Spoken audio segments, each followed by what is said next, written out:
Hello student, एक बार फिर से आपका स्वागत है आपके अपने YouTube channel smart study classes पर। हाँ, तो हमारी इंटरमीडिएट की इंग्लिश की क्लास चल रही थी जिसमें चला था आपका इंग्लिश न्यू सेशन सन 2022।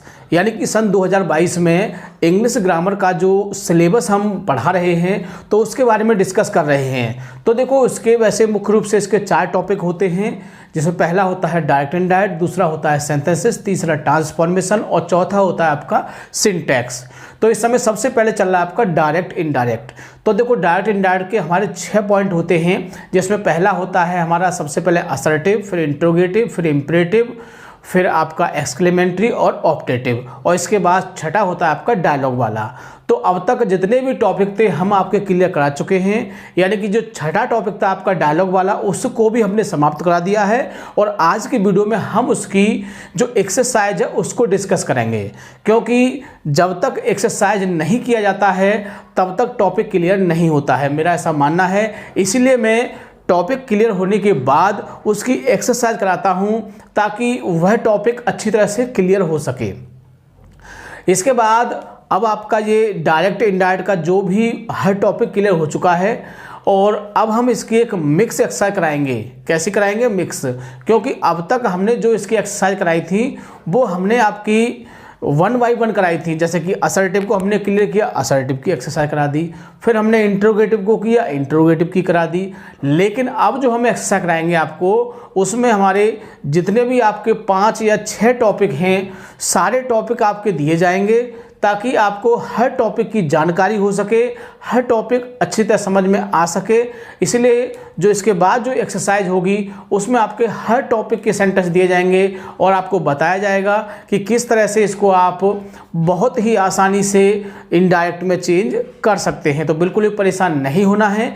जो विद्यार्थी चैनल पर नए हैं वो चैनल को सब्सक्राइब कर लें, बेल आइकन प्रेस कर लें, ताकि आगे आने वाले वीडियो का नोटिफिकेशन आपको बहुत ही आसानी से जल्दी से प्राप्त हो सके। ठीक है, तो ज़्यादा समय वेस्ट न करते हुए चलते हैं अपने टॉपिक की ओर। क्लास 12th इंग्लिश, यानी कि 12th क्लास की इंग्लिश की क्लास चल रही थी, जिसमें चला था इंग्लिश न्यू सेशन सन 2022। यानी कि इंग्लिश ग्रामर का जो सिलेबस चल रहा है आपका, पार्ट नंबर हम 16 डिस्कस करेंगे इसका, और इसमें टॉपिक है आपका डायरेक्ट एंड इनडायरेक्ट नरेशन, और जिसमें एक्सरसाइज नंबर 6 और कह सकते हैं कि डायलॉग वाली एक्सरसाइज को डिस्कस किया जाएगा। इसीलिए बड़े ध्यान से समझना है, क्योंकि हमेशा नहीं लेकिन कभी कभी ऐसे वाक्य आ जाते हैं तो बड़ी समस्या, बड़ी दिक्कत, बड़ी परेशानी सामने आ जाती है कि अब क्या किया जाए। ये तो हमने ध्यान से समझे ही नहीं थे। लेकिन आपको इतना ज़्यादा भी फोकस नहीं करना है, क्योंकि मैं आपको बता दूं, क्योंकि इसमें एग्ज़ाम में आपके 2 सेंटेंस दिए होंगे। तो हो सकता है कि चलो एक मान लो उसने इसमें से दे दिया, ठीक है ना, मैं अपनी थिंकिंग बता रहा हूँ कि एक उसने इसमें से दे दिया तो एक तो उन 5 में से देगा नहीं देगा। इसीलिए आपको 5 को बहुत ही बढ़िया तरह से तैयार करना है, ताकि आपको एक वाक्य ऐसा मिल जाएगा जिसे आप बहुत ही आसानी से चेंज कर सकते हैं। लेकिन इसको भी याद रखना है, क्यों कि हो सकता है कि इसमें तो आपको एक ही रूल याद करना है ना, तो एक ही रूल याद होगा तो आसानी से इसको कर सकते हैं। लेकिन मैं आपको ये भी बता दूं कि ये जो आपके डायलॉग वाले हैं डिपेंड ऑन 5, यानी उन 5 पर आश्रित हैं। जब तक आपको 5 याद नहीं होंगे अच्छी तरह से, आपको ये समझ में भी नहीं आएगा। इसीलिए आपको 5 तो याद करने हैं। ठीक है, तो ज़्यादा समय नहीं वेस्ट करते हैं, शुरू करते हैं।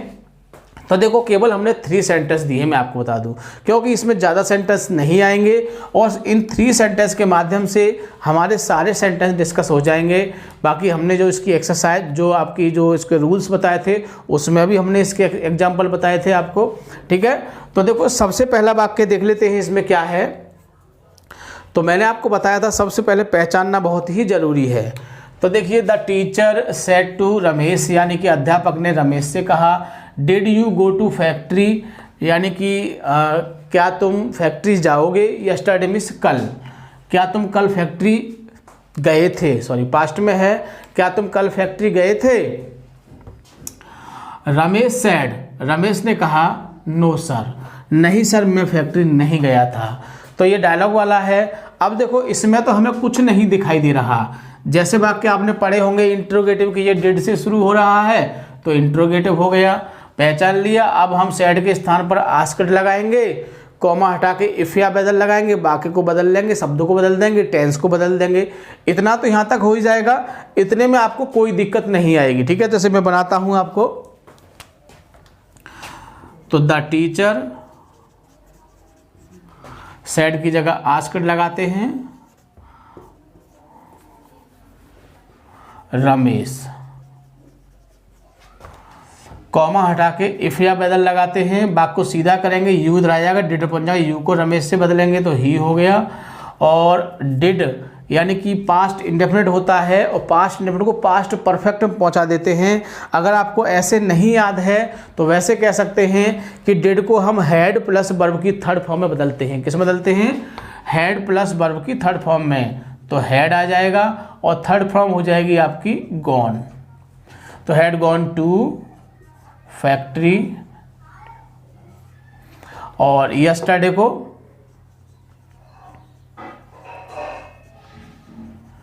द प्रीवियस डे में बदल देंगे। अब यहां तक हो गया। अब आगे देखिए रमेश, तो रमेश ही रहेगा इसका।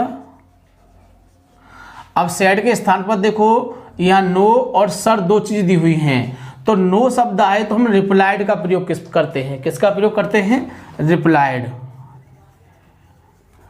और सर शब्द दिया हो तो रिप्लाइड के बाद रेस्पेक्टफुली का प्रयोग करते हैं।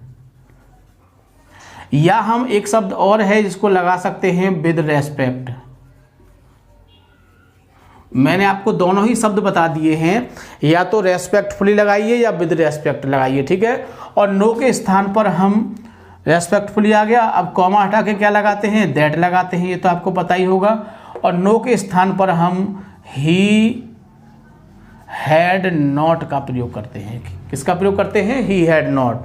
और यदि यहाँ पर आपका यस्टर दिया हो तो क्या लगाते हैं? ही हैड लगाते हैं। इतना ही लगाते हैं ना, तो ये बात तो समझ में होगी आपके। तो इस तरह से बहुत ही आसानी से ऐसा वाक्य बन जाएगा। अक्सर ऐसा वाक्य एग्जाम में आ जाता है, ज़्यादातर विद्यार्थी छोड़ देते हैं या फिर गलत कर देते हैं, बट आपको ऐसा नहीं करना है। दूसरा एग्जाम्पल देखते हैं इसका। दूसरा एग्जाम्पल है I said to my friend, यानी मैंने अपने मित्र से कहा प्लीज हेल्प मी। फिर दूसरा वाक्य आएगा आई एम इन ट्रबल। फिर तीसरा कैन यू हेल्प मी। चौथा आई होप। पांचवा यू विल।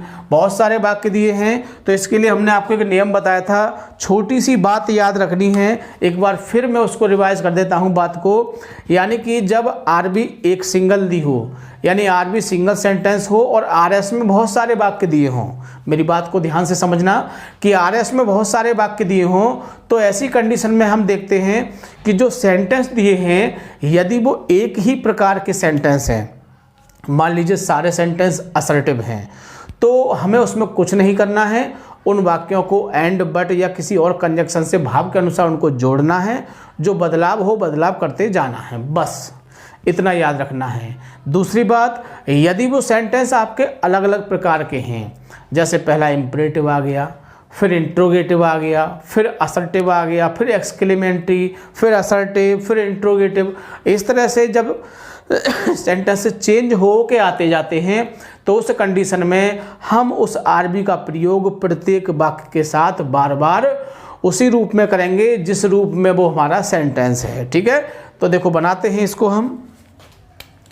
तो देखो यहाँ से लेके यहाँ तक हमारा एक वाक्य हो गया, प्लीज आ रहा है, इम्परेटिव हो गया।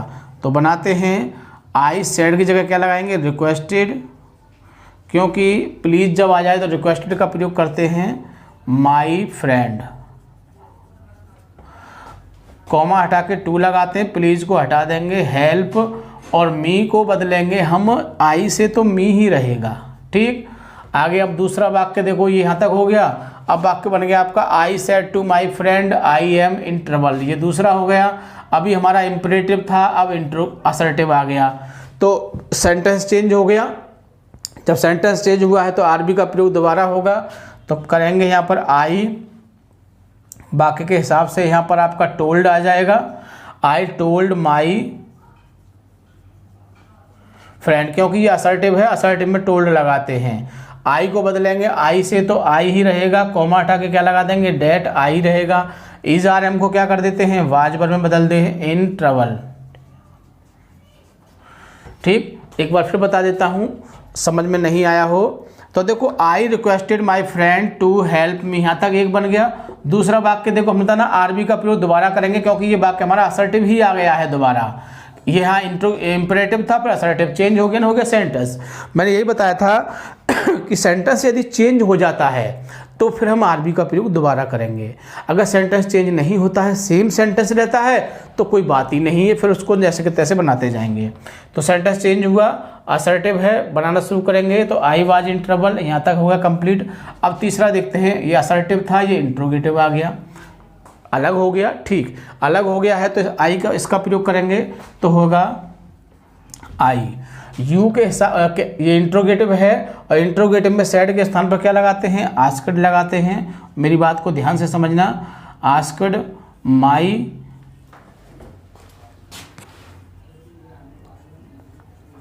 My friend.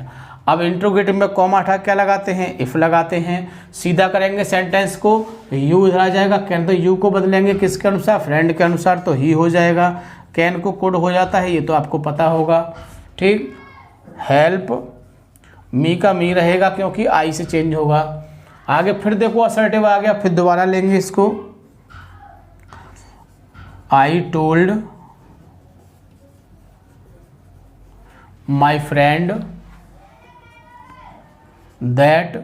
अब आई को यहाँ पर इसको ऐड करेंगे इसमें, तो आई से आई रहेगा और होप का होप्ड हो जाएगा।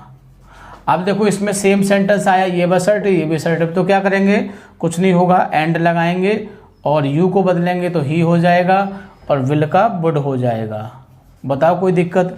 और देखो इसमें एक और बदलाव कर सकते हैं, जैसे हमने बार बार यहाँ पर ये सेंटेंस, यहाँ पर फिर आई ले लिया तो आई को हटा क्या लगा सकते हैं हम, एंड लगा सकते हैं। फिर हमने यहाँ पर आई ले लिया है तो इसको हटाकर क्या लगा सकते हैं, एंड लगा सकते हैं। फिर देखो दोबारा हमने यहाँ पर आई लिया है तो यहाँ पर भी हम क्या लगा सकते हैं, एंड लगा सकते हैं, बट लगा सकते हैं। यानी बार बार हम इस आरबी के सब्जेक्ट का प्रयोग न करके हम सेंटेंस को हटा के क्या कर सकते हैं, इसको हटा के हम सब्जेक्ट को हटा के हम एंड कंजक्शन लगा सकते हैं। तो बहुत ही आसानी से आप कर सकते हैं, बिल्कुल भी दिक्कत नहीं होगी आपको। ठीक है ना। इस तरह से दूसरा सेंटेंस बन गया। अब तीसरा सेंटेंस आता है। तीसरा सेंटेंस देखिए मैं आपको बता देता हूँ एक बार। Ramesh said to Mukesh will you go to खैर, क्या तुम खैर जाओगे। आगे है मुकेश सेड, मुकेश ने कहा नो मैं नहीं जाऊंगा। इसका मतलब क्या है कि मैं खैर नहीं जाऊंगा। इस बात को हम पूरी बात भी लिख सकते हैं कि मैं खैर नहीं जाऊंगा। फिर रमेश सेड, रमेश ने कहा भाई क्यों, उसने कहा कि तुम खैर क्यों नहीं जाओगे। ये बात कही नहीं कि क्यों का मतलब क्या है, तुम खैर क्यों नहीं जाओगे। फिर मुकेश सेड, मुकेश ने कहा because I am not feeling well, मैं ठीक नहीं हूँ। तो बिकॉज रमेश ने कहा कि मैं खैर नहीं जाऊँगा क्योंकि मैं बीमार हूँ। बात समझ में आई नहीं आई। तो इस तरह से इसको बोलते हैं हम डायलॉग वाले। बहुत ही आसान होता है इसको बनाना, 2-3 बातों को ध्यान रखना है। ठीक है, तो बनाना शुरू करते हैं इसको हम। तो देखो रमेश तो रमेश रहेगा आपका, सेड की जगह इंट्रोगेटिव है तो आस्क्ड आ जाएगा। टू को हटा देंगे मुकेश, कॉमा हटा के इफ, सीधा करेंगे इधर आ जाएगा, इसका बिल इधर पहुंच जाएगा। यू को मुकेश से बदलेंगे तो ही, बिल का हो जाएगा वुड गो टू खैर, टुडे को हो जाएगा आपका डेट डे।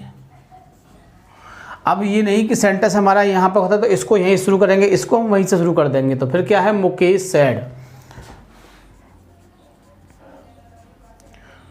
अब देखो यहाँ पर नो आ रहा है, तो नो शब्द आए तो सेड के स्थान पर हम रिप्लाइड का प्रयोग करते हैं। किसका प्रयोग करते हैं, रिप्लाइड।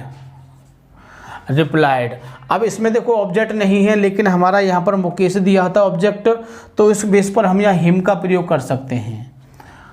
अब कॉमा हटा के क्या लगा देंगे, इसमें दैट लगा देंगे।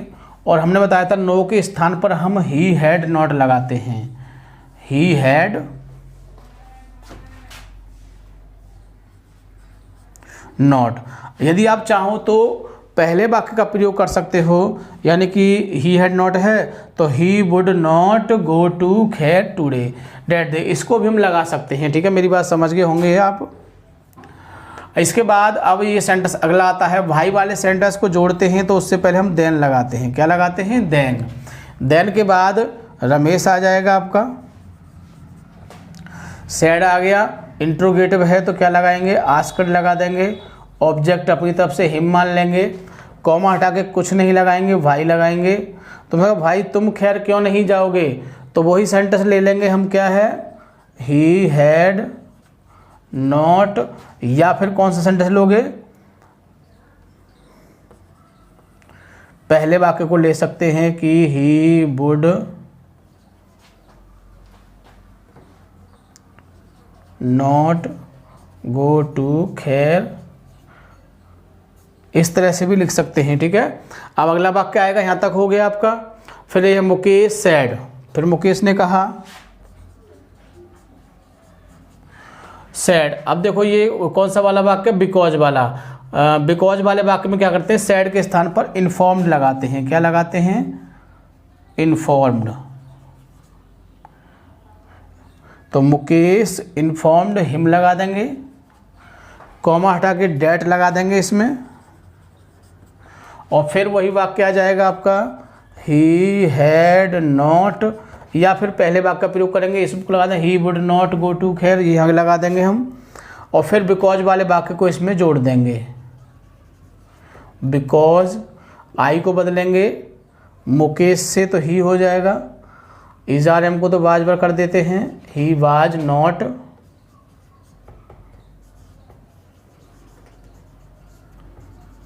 Feeling well. बताओ कोई दिक्कत? बिल्कुल भी दिक्कत नहीं होगी, बहुत ही आसानी से इसको आप कंप्लीट कर सकते हैं। तो देखो इस तरह से मैंने तीनों ही जो वाक्य थे उनको विद रूल के डिस्कस किया, और जिससे आप आसानी से समझ सकते हैं। बहुत ही आसानी से मैंने हर सेंटेंस में रूल का प्रयोग किया है, पहले रूल को उसको बताया, फिर उस सेंटेंस को बनाया है। और यदि फिर भी आपको थोड़ी सी दिक्कत हो तो प्लेलिस्ट में जाके देख सकते हैं, इसके रूल हमने बहुत ही अच्छी तरह से लिखाए थे, जिसको वीडियो को आप 2-3 बार अच्छी तरह से देख लेना। मैं गारंटी देता हूं कि आपकी समझ में बहुत ही अच्छी तरह से आ जाएगा, ठीक है। तो वीडियो को पूरा देखना है, बिल्कुल भी स्किप नहीं करना है। सबसे खास बात, वीडियो को लाइक या शेयर करना नहीं भूलना है, ताकि और भी विद्यार्थी इससे फ़ायदा उठा सकें, ठीक है। Thank you. जय हिंद, जय भारत।